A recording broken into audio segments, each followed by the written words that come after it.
National Family Support Technical Assistance Center. Today's fireside chat will be a three-part learning series, Family Support for Behavioral Health Across the Life. Part 1 will focus on how to present for children who experience emotional and/or substance use challenges. This presentation is in collaboration with the Partnership to End Addiction and the National Family Support Technical Assistance Center. We are proudly led by the National Federation of Families. Before our speakers introduce themselves today, I would like to go over a few housekeeping items. Today's event is being recorded. The recording, along with the PowerPoint presentation slides and any additional resources, will be available within 3 to 5 days. We'll email it to you and to everyone who has registered. If you have any difficulties during the event, please type your comment into the chat box on the right side of your screen and someone will be able to assist you. After the initial presentation, you will be invited to join a breakout group based on the child's age that you are most interested in learning more about. The breakout discussions will be led by moderators who will invite attendees to share their lived experiences, questions, concerns, unique challenges, resources, and support as they relate to the supporting children in each age group. After the breakout sessions, we will reconvene to synthesize ideas and identify the next steps. The topics and issues raised in the breakout room during session 1 will guide the program for session 2 in May and session 3 in June. Topics for the following 2 sessions will be announced at a later date. We hope to have an engaging and interactive session today. If additional questions arise, feel free to type your questions for the presenters in the chat box. And if we have time at the end of the presentation, we will be able to get to them and ask for them. We hope you enjoyed this session, and now I am glad to introduce our presenters for today, and they'll introduce themselves as we begin this discussion.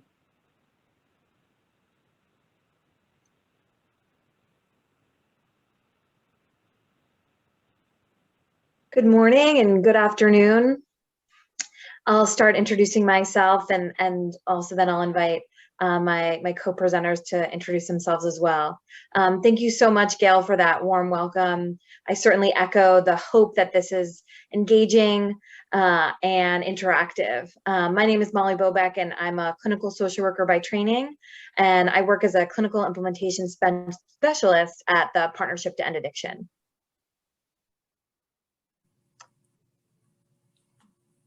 Hi, my name is Henry Moore. I work for Families as Allies in Mississippi. Don't let the background fool you. It's an Arizona background, but I'm actually in Mississippi. I'm the Director of Family Driven Practices. Happy to be here.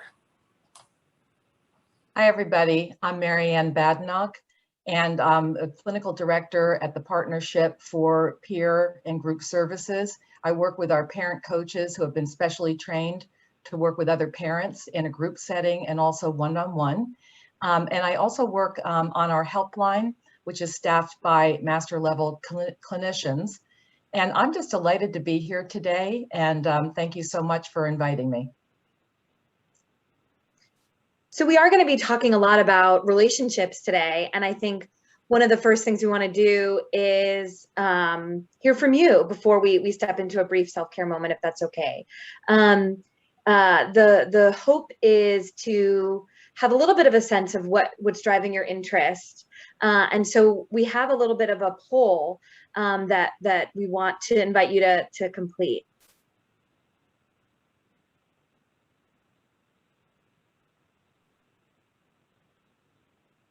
Thanks so much for taking the time to tell us a little bit about yourself. I think that hearing a little bit from you will help shape the conversation that we're hoping to have.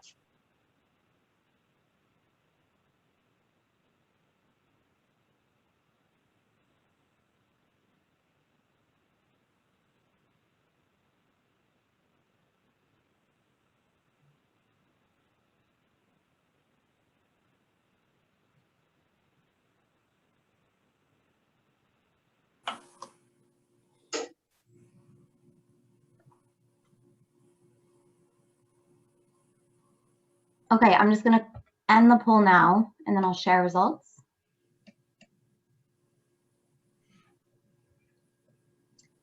It looked to me like we had 83% turnout, which is really remarkable.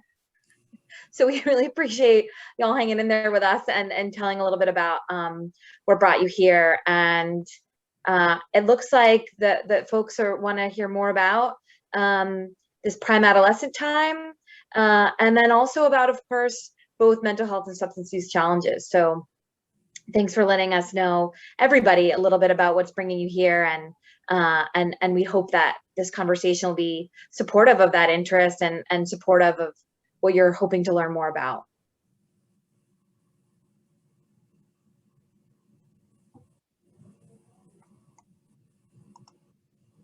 I'll go ahead and start with a self-care moment. So when we run our groups for parents, the first thing that we always start a meeting off with is just a moment of self-care, because as many of you probably know and experience, it's the last thing that you think about when you're worried about your child is, how am I taking care of myself? And that's something we'll be addressing today. But just to get you started, this is just a brief 60 seconds breathing exercise that you can do anytime, anywhere, when you really want to kind of hit the brakes and when your emotions are starting to creep up, just to kind of take a breath. And people have found this very helpful, so I hope you do too. So I'm just going to ask you all to just get comfortable where you're seated and uncross your legs if they're crossed, and plant your feet firmly on the ground. And then I'd like you to notice where you might have any tension in your body. So I'm going to tense up my shoulders because I've been typing a lot today, and then I'm going to let them go, and I'm going to find that my hands are a little tight, and I'm going to tighten them up, and I'm going to let them go. So anywhere in your body where you feel some tension, just tighten it up and then let it go to kind of relax your muscles. And then just take one deep breath in and out.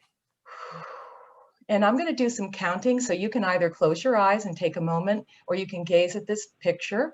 And we're going to do a round of 2 counting exercises, breathing in and out, and I'll lead you through that, and it will just take 60 seconds. So we'll start breathing in for 2, 1, 2, breathing out for 2, 1, 2, breathing in for 2, 1, 2, breathing out for 3, 1, 2, 3, breathing in for 2, 1, 2, breathing out for 4, 1, 2, 3, 4, breathing in for 2, 1, 2, breathing out for 5, 1, 2, 3, 4, 5. One more round, breathing in for 2, 1, 2, breathing out for 2, 1, 2, breathing in for 2, 1, 2, breathing out for 3, 1, 2, 3, breathing in for 2, 1, 2, breathing out for 4, 1, 2, 3, 4, breathing in for 2, 1, 2, breathing out for 5, 1, 2, 3, 4, 5. And that's it. You can open your eyes, and you might notice that your system feels a little more relaxed. And that's just 60 seconds, which is about half the time you're supposed to do brushing your teeth. So anyway, I hope that helps you and gets you off to a good start for our presentation today. Thank you, Marianne. I definitely needed that. So I'm so grateful for you leading us in that today. So just by way of getting us started in this conversation today, we wanted to share with you the way that we're conceptualizing what it means to be a caregiver in this conversation. And we understand that we all inhabit multiple identities. We all inhabit multiple roles within those identities. And that when we're talking today about caregiving and parenting and nurturing and looking after a young person, we understand that there's some roles within that role. And we want to talk a little bit about the roles within that role, and talk a little bit about how those roles can be different ways of thinking and being and doing. Those roles can really represent the lenses by which we see ourselves, our families, the children that are under our care, and can shape our feelings, emotions, and then choices that we make as we're inhabiting this role of caregiver. And we're gonna talk a little bit about each of these roles within the role as we go forward. But just by way of introduction, we see one way that caregivers nurture and parent as being in an observational position, noticing, watching, wondering, sometimes or maybe often worrying. We're calling that the observing caregiver. What is it like to be witnessing your child's maturation process? What is it like to be witnessing their process of taking risks or looking after themselves, becoming the incredible young people that they all are? And within that context of observing, how am I looking out for what my child might need? How am I assessing whether or not their needs are met? Do I need to shift in the ways that I'm meeting their needs? And that's the observing caregiver role that we'll talk a little bit more about. The other role that we're really thinking about is this idea of a relational caregiver, a caregiver that's in a relationship with another person. Andrew Solomon is someone that writes a lot about parenting, and he says that becoming a parent is developing a lifelong relationship with a stranger. And so we're thinking about this relationship with the child, and we imagine that we're thinking about ourselves and the child, and that bond, that connection between parent and child, and how are we attuned to that thread that connects the parent and child? How are we thinking about caregiving within the context of a relationship and being attuned to the relationship, not just the child themselves? And then this last role that we'll talk about is this idea of the self-caring caregiver. Marianne, you invited us to pay attention to what was happening in our bodies, to pay attention to what was happening with our breath, what we were coming in with, what we might be doing after this meeting today, and how are we noticing our own needs? How are we looking after ourselves? And how is that an important function of being a caregiver, of being a parent? The function of looking after ourselves. And so we're thinking about all of these three roles as we're talking about caregiving, and caregiving in the context of worries about mental health or substance use challenges today. And so we'll talk a little bit more about each of them before Marianne and Henry and I spend some time talking together about a family and about these different roles. So just to say a little bit more about this role of the observing caregiver, really asking ourselves this question: how do I recognize what my child needs? How can I recognize what my child needs? And one important belief that we want to transmit collectively is that you are the expert on your family. Oftentimes when there is a climate of stress, maybe sometimes parents doubt this. And we believe that parents and caregivers are the experts. You know, the three of us here might have some ideas to offer, but the most important expert in your family's life and in your life is you. You know your child better than anyone. And so we just want to affirm that as we're thinking about this role of the observing caregiver. The next piece that we want to emphasize is that if we're concerned about a child struggling in some way, either in regard to their mental health or a relationship with substance use, there may be observable changes in your child that can help alert you to their struggle, that can help alert you to the fact that they are struggling. For example, for substance use, you may wonder, is this teen experimentation? Are they using substances just for fun, or are they doing it as a way of coping with difficult emotions? What can I do to get them to stop? These might be the observable changes that we might be noticing in the context of recognizing what our young person needs. When it comes to observable changes with regard to difficulty in the realm of mental health, caregivers can be alert to long-lasting sadness or irritability, excessive fear or worry or anxiety, social withdrawal changes in their eating or sleeping habits, you know, these functions that are part of how we all aim to live in healthy ways. As you're in this role of the observing caregiver, looking out for what the young person needs, we want to invite you to keep in mind that all behaviors make sense and occur in important contexts. Sometimes when we're worried, we zero in on a specific behavior, a specific moment. It's important for us to zoom back out and look at that behavior in its context and be curious and wonder, how does this make sense? How do I understand this choice that my young person made, or this emotion that my young person is expressing is in a really important context that will help me make sense of it?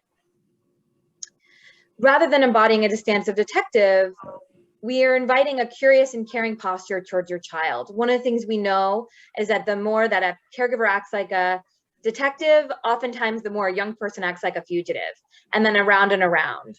And so how do we step aside from a position of detective and more about a curious, a wondering, a scientist? And importantly, partnering with a professional can help you understand, make meaning of, and meet your child's needs. You're the expert and you're entitled to support from an expert in their field related to mental health or substance use, and a peer to help you make meaning of what you're seeing. Here's some of what I'm seeing. How do I understand it? What should I do next? Should I be more or less worried about this or that? And that having a professional by your side can really help you make meaning of what you're seeing.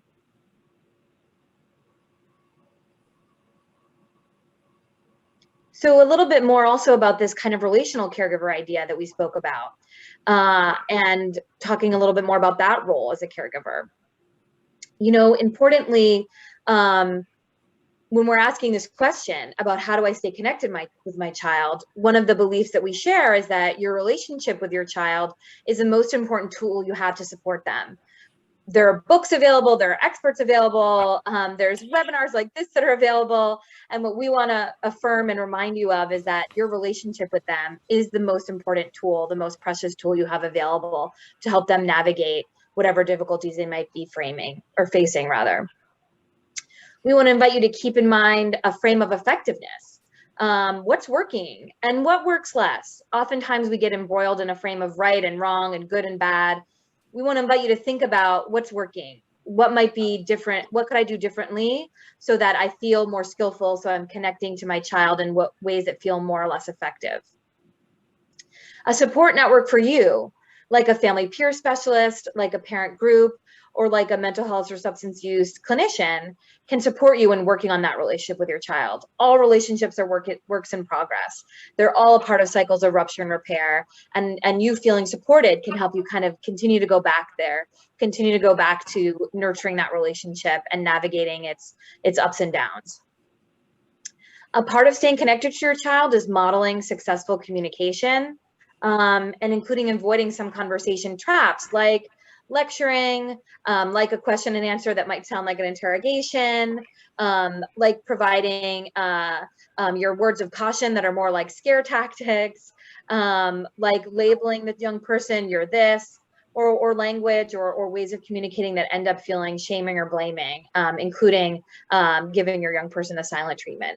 So not only does communicating in effective ways support the relationship with your child, it also models skillful communication for them, so that as they are relating to you and relating to others, you're an example of effective and skillful communication. And the last piece here in terms of this role of the relational caregiver, the caregiver in relationship with a young person, is for us to continue to be alert to expansive ways to stay connected in addition to verbal communication, right? We're very talky sometimes. How can we be curious and open to other ways for us to nurture a connection? So for example, quality time doing activities that the young person enjoys, thinking about physical affection as a way to stay connected. You know, and what else? How can we continue to be invested in expansive ways to work on their relationship to try to stay connected as the young person is navigating ups and downs? And now just to say a little bit more about this self-caring caregiver. You know, as Marianne invited us in the beginning of the meeting today, to take care of ourselves a little bit, just for 60 seconds, and how important that is. And one of the ways that we understand that caregivers can take care of themselves is to think about your life outside of your identity as a parent. Yes, you're a parent to a young person that may be struggling with mental health or substance use problems, but you also have relationships with other people. You have a career, you have hopes and aspirations, things you enjoy, things you don't enjoy. And how can you continue to be committed to who you are as you're worrying about your young person or as you're working on your relationship with your young person? Part of what self-care looks like is continuing to cultivate the capacity to observe your own internal experience. Am I triggered right now? what do I need to parent in the way that I want to? What's happening for me? You know, when we were having that moment to breathe that Marianne let us in, there was an invitation to notice, have I been hunching my shoulders all day? That's the capacity to observe. And that capacity to observe will assist you in then figuring out what you need next, how you can take care of yourself. If you don't know what you need, it's very difficult to give it to yourself. We understand that in seeking support, sometimes it might seem like one other thing. Thinking about care for your young person, thinking about care for other children, thinking about connections within your family. Maybe you're taking care of your own parents. But while it may seem like one other thing to be connected to other parents, that's something that we really want to affirm as being incredibly valuable, to seek that kind of horizontal support as you're thinking about those vertical relationships with your young person. And then we're thinking about how to keep in mind some of these protective factors that are for you as a person, as a caregiver. And we think about those as resilience, relationships, your relationships outside of the caregiving one, knowledge, having information about you, about mental health, about substance use, about your young person, support, having support both horizontally and vertically inside and outside of your family, and then good and effective communication. That these are things that will help you kind of navigate these stormy waters that you may be facing as you're concerned about your young person's mental health or substance use difficulties. So that was our way of talking a little bit about these three lenses, these three roles within a role, these three ways of kind of thinking and seeing things and then doing in the role of caregiving. And by way of kind of trying to illustrate how that shows up in the life of one family, we're going to talk a little bit about one family with an eye towards those three roles within a role.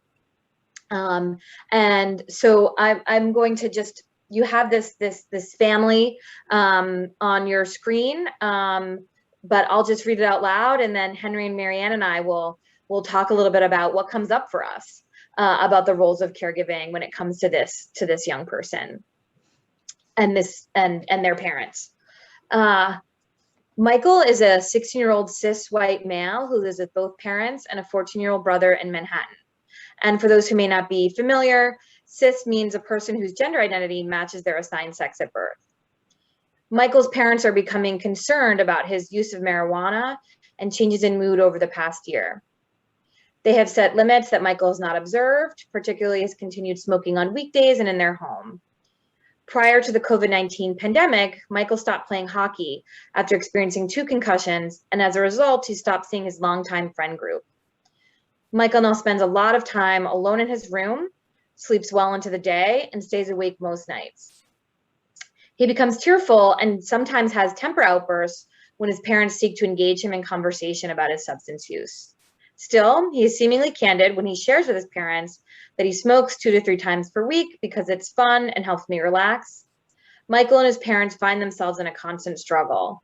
Michael contends he smokes less than his peers and argues that marijuana is not a dangerous drug, while his parents feel his level of use is problematic and potentially becoming a form of self-medication.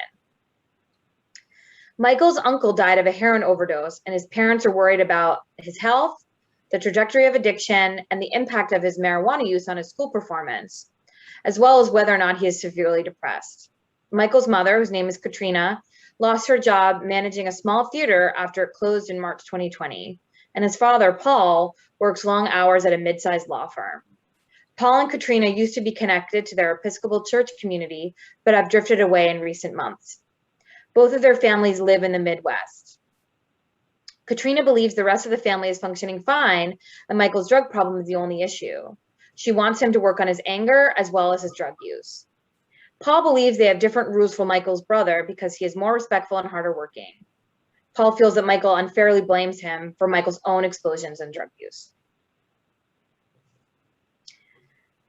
So this is a family. There may be aspects of this family about Michael and Katrina and Paul that feel familiar to you. There may be aspects that are unfamiliar. And Marianne and Henry and I just wanted to chat a little bit, together with you all, kind of listening in about what comes up for us about those 3 roles of caregiving as we think about this family.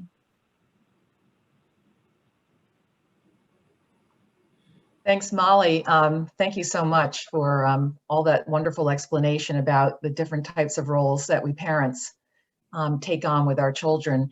As I'm looking at this case, well, there are a lot of things that are jumping out, but I guess the thing that I always am curious about is kind of the why behind why a child is doing something, and really thinking about all those different aspects of his or her life and what's been going on for them. Even writing them down, sometimes that really helps to just kind of make a list of all those things that you're thinking about in terms of the why behind some of the behavior or the substance use issues, to start kind of figuring out what's going on.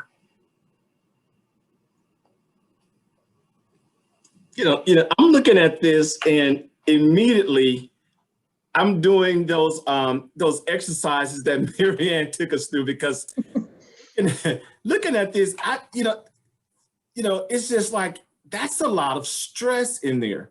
That's a lot of stress.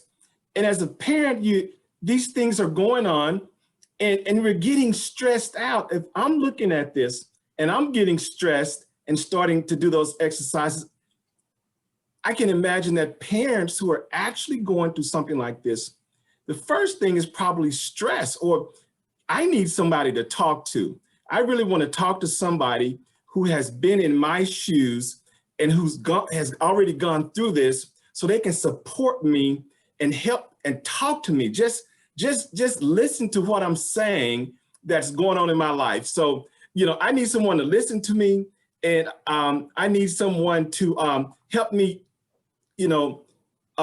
go through those exercises, because that's a lot of stress.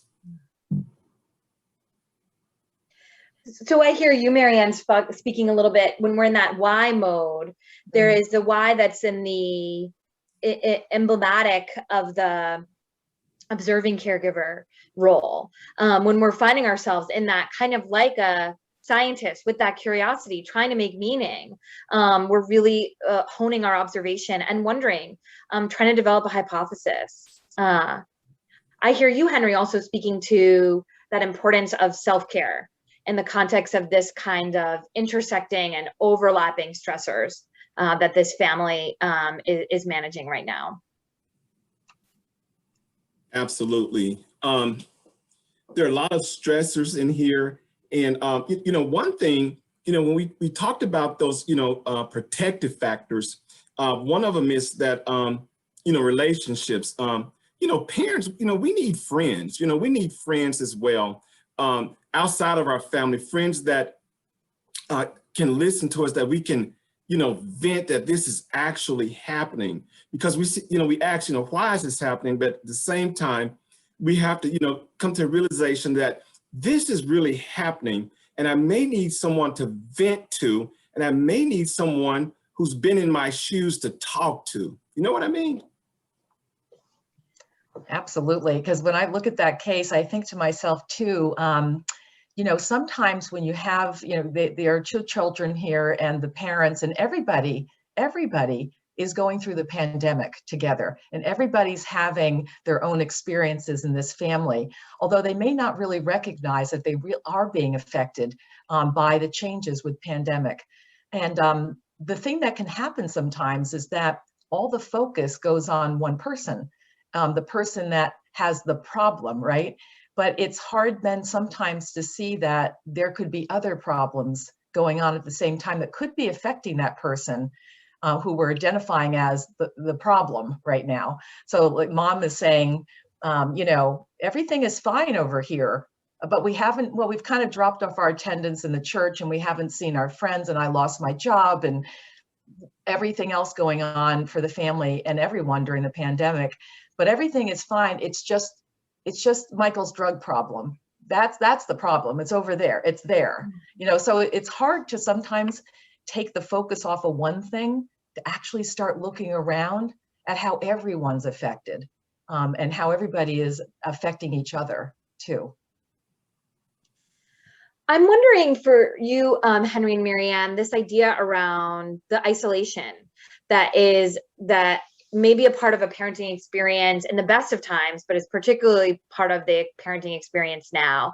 And that what you're saying, Henry, about parents needing friends, what do you think gets in the way of parents being able to recognize that, their own need to have people that share their experience that they can laugh with and also confide in? What comes up for you in the work that you do that gets in the way of parents leaning into friendship?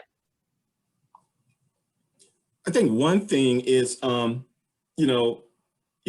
maybe as a parent, we don't trust everybody. If I'm going to talk to a trusted individual, I may listen to that person. So, having like peer support, someone, like I said earlier, someone who has been in their shoes, like a peer support specialist who has this lived experience, and that maybe they can trust that person. If that person said, hey, you know what? This worked for me. And maybe you should try this. And I think that can open up some avenues for parents to say, hey, I'm gonna try that support group. Because I looked in chat, someone's talking about support group. And maybe if they hear it from someone that's trusted, maybe they'll try it. Like that commercial, try your life. Somebody also mentioned social stigma in there, and that is certainly still a big issue and a very big concern for parents. You think you might want to go to talk with the school counselor, except you're not going to do that because you're afraid of what might end up on your child's school record, or what that will do, how that will influence or affect their future opportunities. So one of the things that I find when parents are involved in the support groups that we do in our online community is a lot of times what I hear is, I'm not alone. I don't feel so alone anymore. It's that feeling of feeling so alone in this with no one to talk with, even family members that really don't understand this.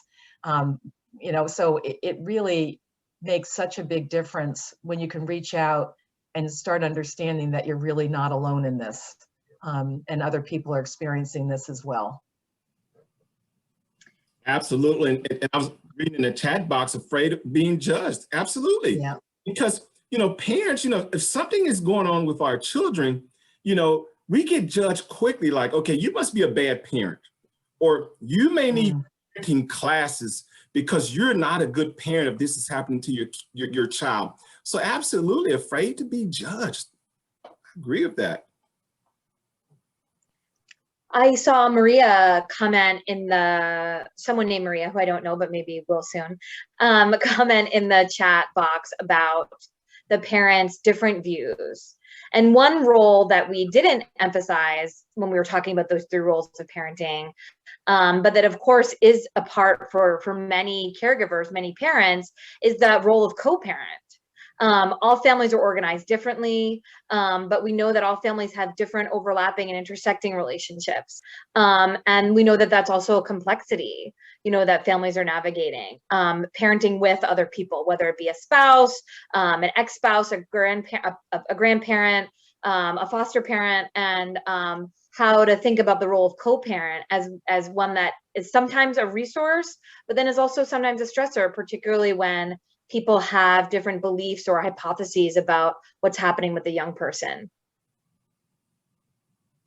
Such a good point. The thing that I think about too is, for example, you showed up at this presentation today because you really care and you really want to help. So I think that one of the hardest things for parents is to feel that lack of confidence because nothing they're trying is working, kind of thing.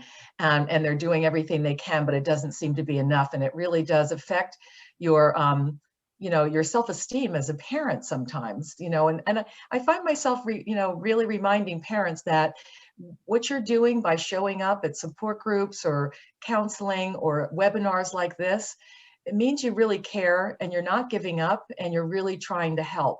And that's really a good thing. The important thing. Absolutely. Yeah. I'm looking at a chat and it said, talking about culture plays a big role. It does. And, you know, one thing we found, we did some surveys and town halls is that, and we did this with mental health providers. And one thing they said was that we asked, why is there not a family professional relationship? What are the barriers?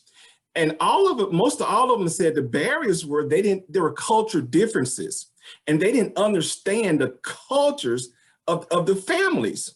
So then we went back and did another training of culture humility, because they said, hey, look, I just can't reach that family because I don't understand the culture. So that's very important.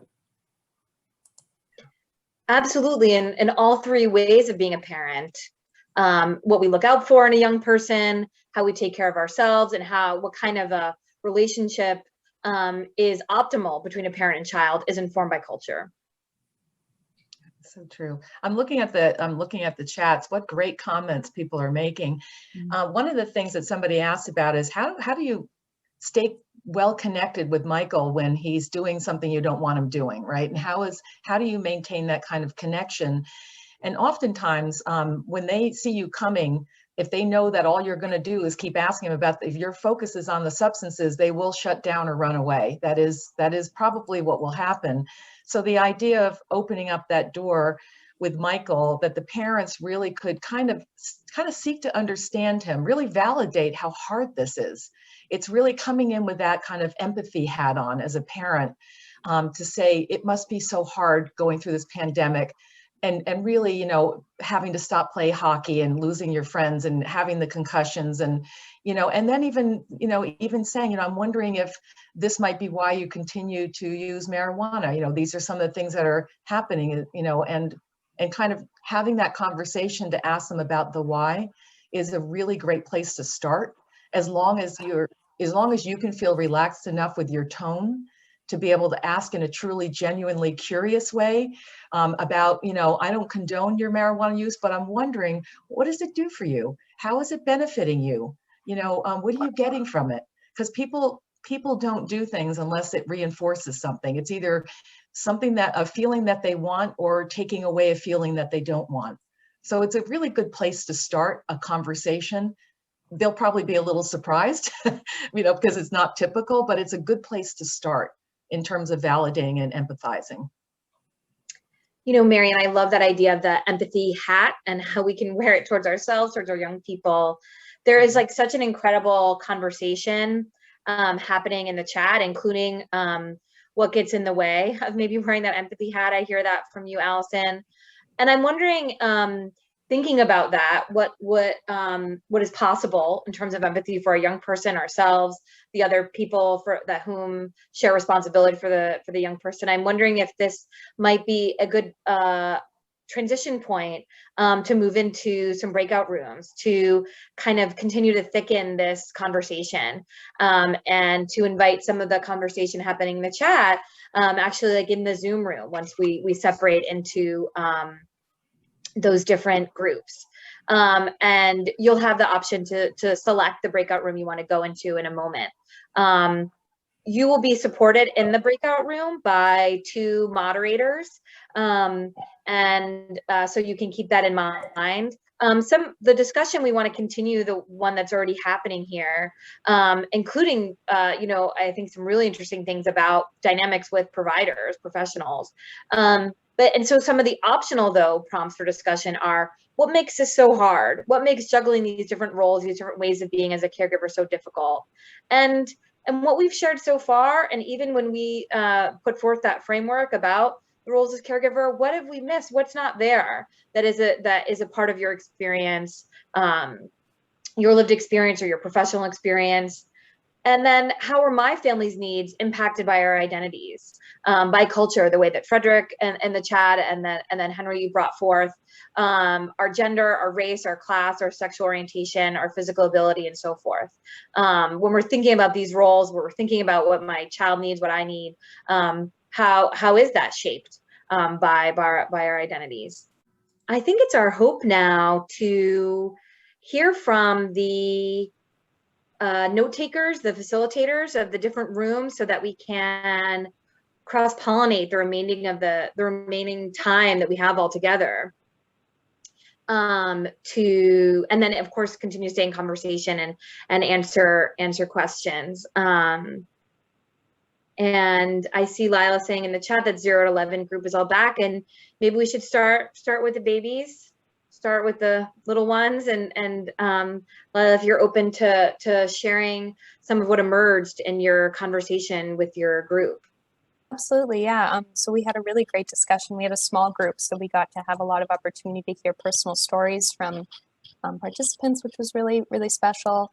And we talked a lot about, stigma associated with both acquiring services and also within certain communities about accessing services, whether people are comfortable with accessing treatment, whether people are comfortable seeking mental health service, and then also the stigma attached to getting service. So if you were theoretically thinking about what it would be like to have a child who needed mental health treatment or substance use treatment, you would think, of course, you would get that treatment for them. But once you are actually in that position where you're having to seek that out for your child, that stigma becomes much more real and much more potentially pervasive.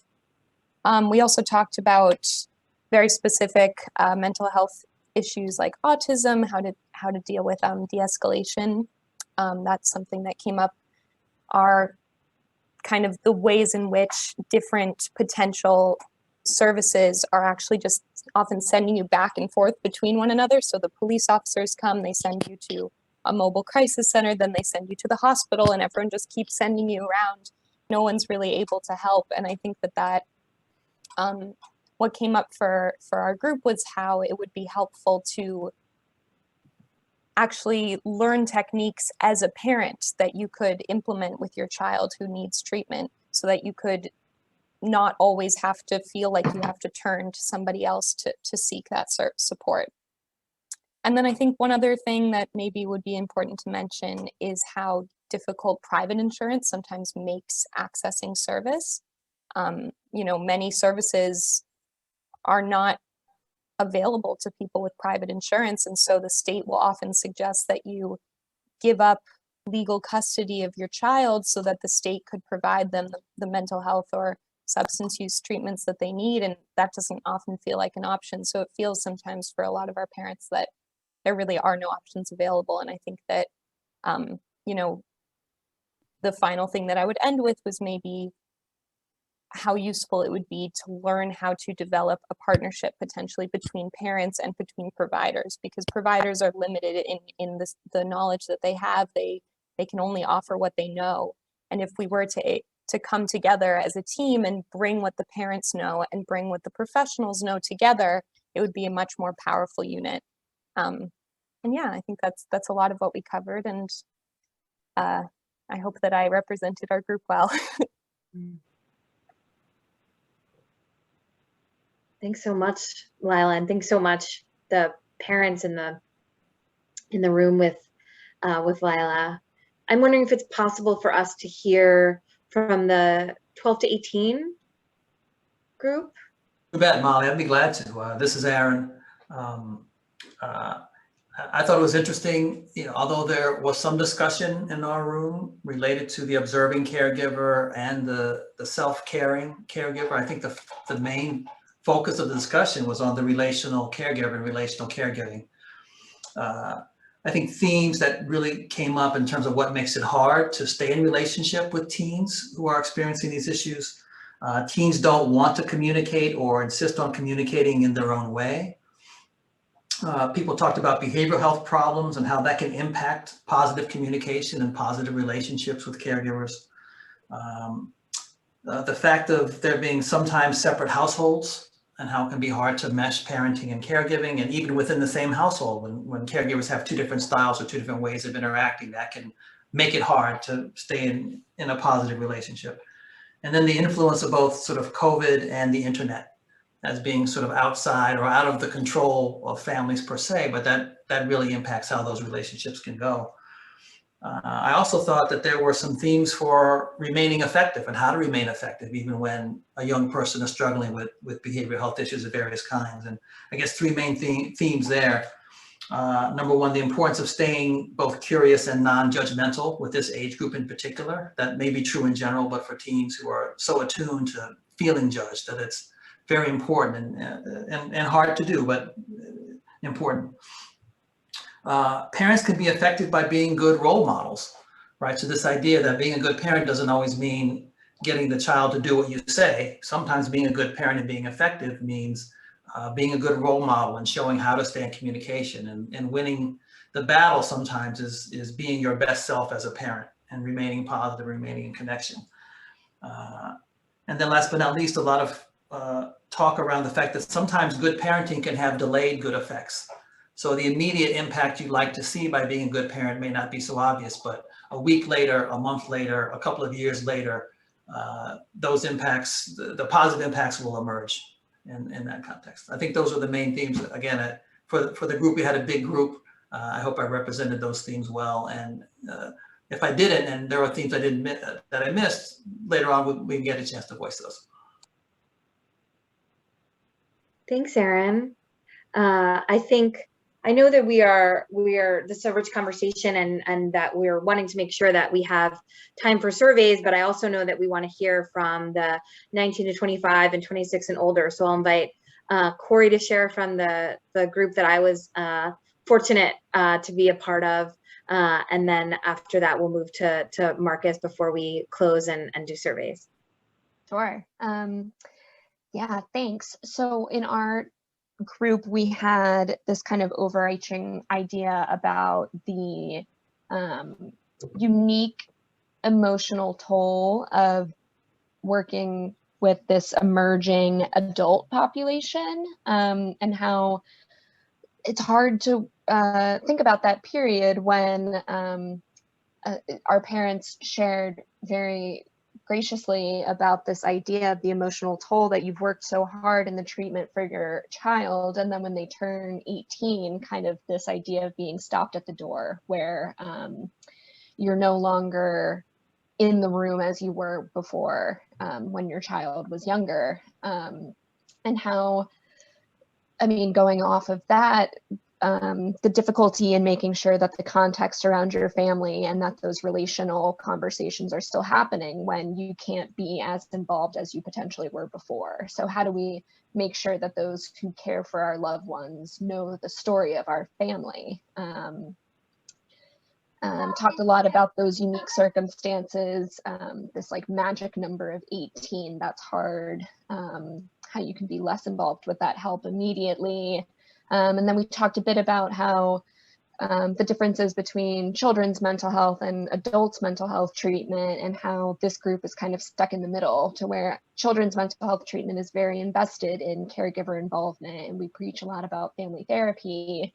And then that has a sense, or has a way of kind of like slipping through your fingers as the child gets older. And then the care that parents seek out is often much more individually focused, and really kind of sometimes to its detriment focuses too much on that self-care piece and maybe loses some of the relational conversations. And so how can we be alert to making the services that parents need more relational? And then we talked a little bit about the difficulties in finding good treatment options when substance use professionals and mental health professionals are sometimes at odds, and separation based on financial needs, and how to bridge those gaps in a cohesive way that will be helpful.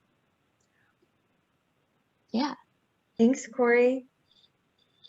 And then before we wrap, I'm wondering if Marcus, you want to share from the still cute, maybe still babies, but the older group conversation.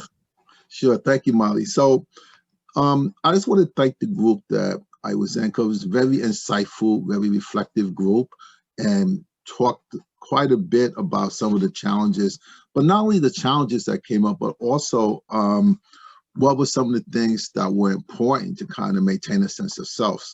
So some of the things that really came up in terms of what made it hard in terms of being a caregiver for this group was really the last minute changes that can occur sometimes. And sometimes those changes can be long lasting changes. for example, changes in career, for example, or a modification in one's career just to be able to care for their loved one. So that became one of the overarching themes that was highlighted.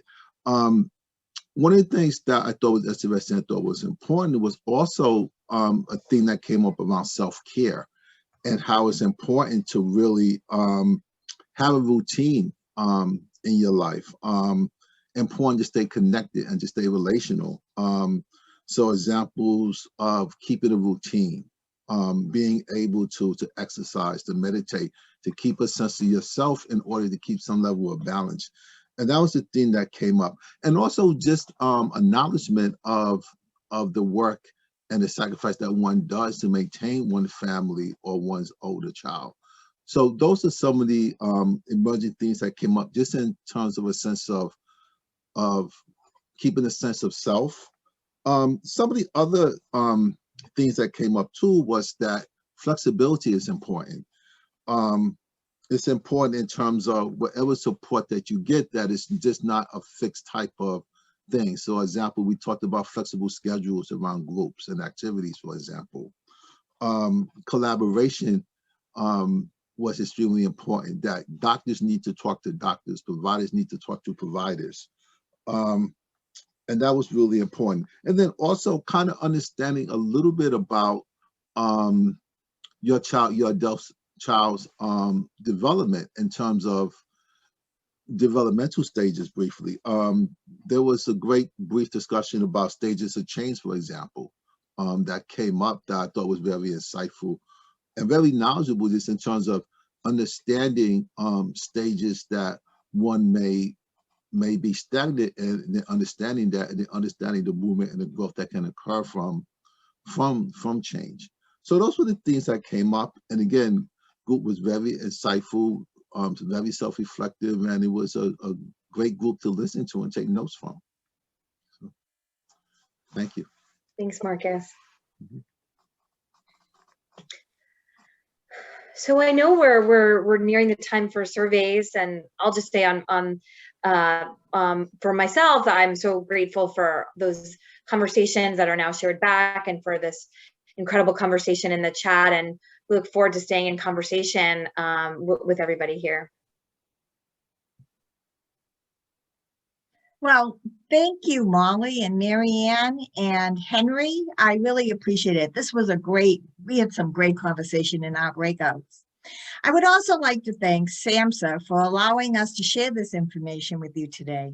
In addition, I also want to thank our team of presenters again, and a special thanks to our NASTAC's Communication Manager, Kelsey Engelbrecht, and Michelle Covington, our NASTAC Project Manager, for helping us run today's event smoothly. I'd like to thank our Principal Investigator and the Executive Director of the National Federation of Families, Dr. Linda Gargan.